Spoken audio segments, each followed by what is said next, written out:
جناب سید الشہداء جا رہے تھے نا 28 رجب کو 60 ہجری میں جناب سید الشہداء چلے مدینے سے. جب چلے تو جناب عبداللہ ابن عباس نے سوال کیا,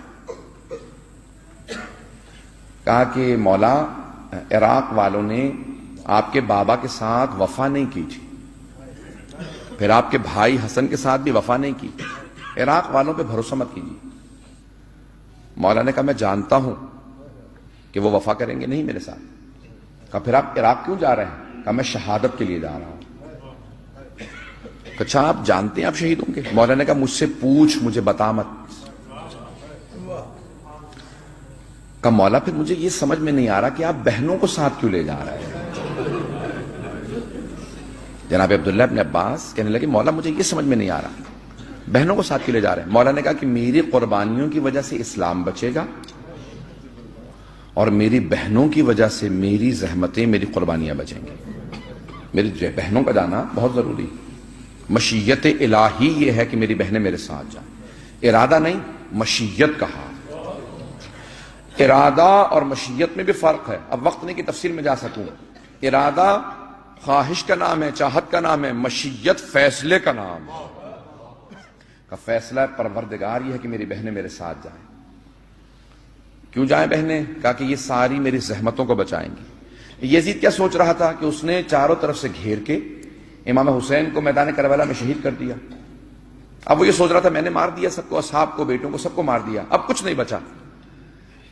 لیکن عزیزان گرامی جہاں جہاں سے جناب زینب گزرتی تھی نا, جہاں تھوڑا سا بھی مجمع دیکھتی تھی بی بی فوراً کہتی تھی ایھا الناس, لوگو یہ باغی کا نہیں نواسہ رسول کا قافلہ, یہ نواسہ رسول کا سر. بی بی ہر جگہ تعارف کرواتی تھی. تھوڑا سا اگر میں وقت زیادہ لوں گا تو میرے ساتھ رہیے گا. یہاں تک کہ جب ایک مرتبہ عبید اللہ ابن زیاد ملعون کا دربار تھا نا, تو اس نے بی بی سے مخاطب ہو کے کہا کہ خدا نے تیرے بھائی کو مار دیا. تو بی بی نے فوراً کہا خدا لعنت کرے میرے بھائی کے قاتل پہ.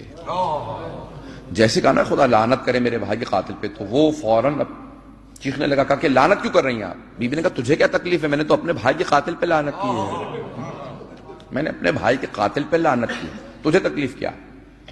وہ جانتا تھا کہ بی بی اس ایک جملے میں سب کچھ کہہ گئی.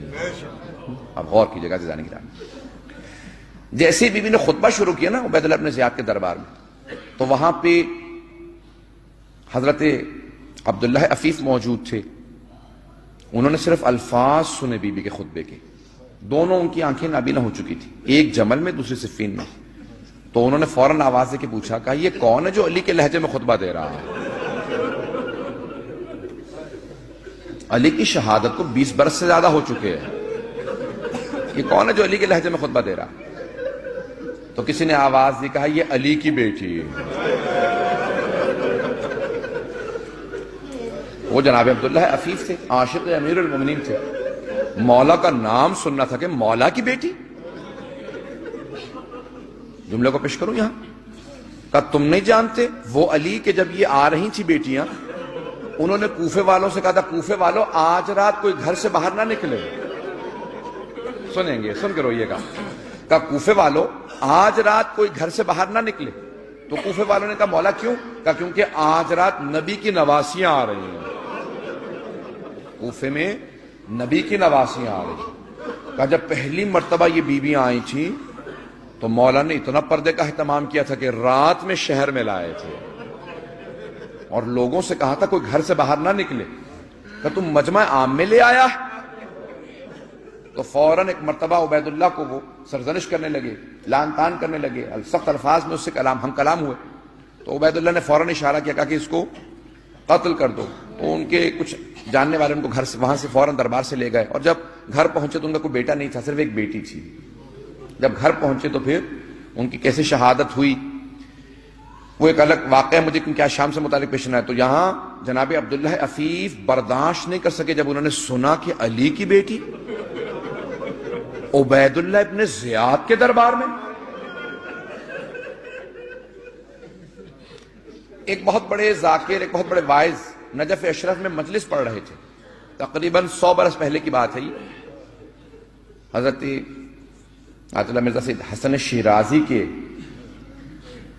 گھر میں مجلس ہو رہی تھی. ایک واعظ مجلس پڑھ رہا تھا. مجلس پڑھتے پڑھتے اس نے جملہ کہا کہ علی کی بیٹی شرابی کے دربار میں آ گئی. یہ جملہ سنا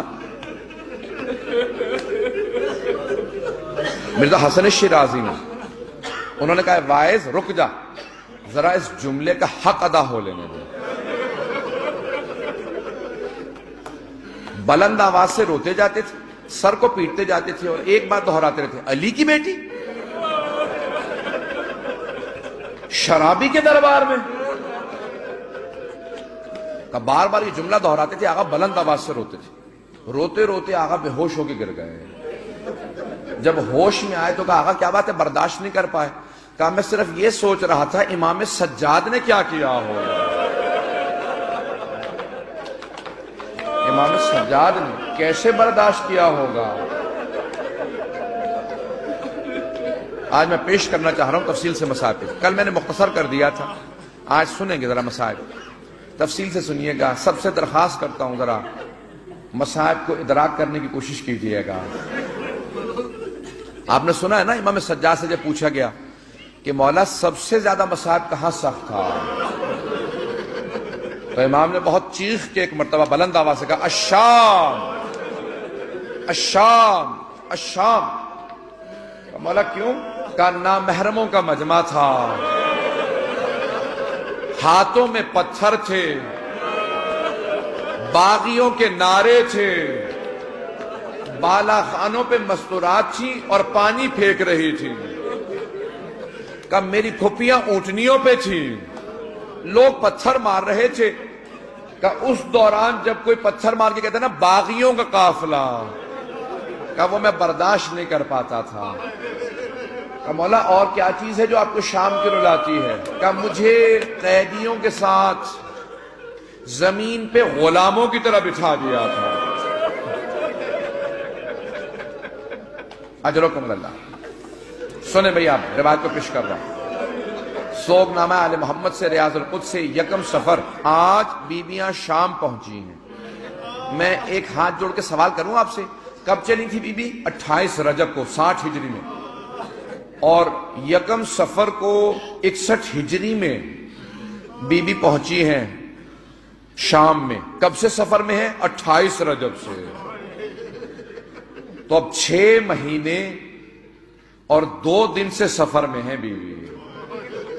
علی کی بیٹی 6 مہینے سے زیادہ ہو گیا سفر میں ہے. میں ایک سوال کروں, بیوی کے پاؤں کتنے زخمی ہوں گے؟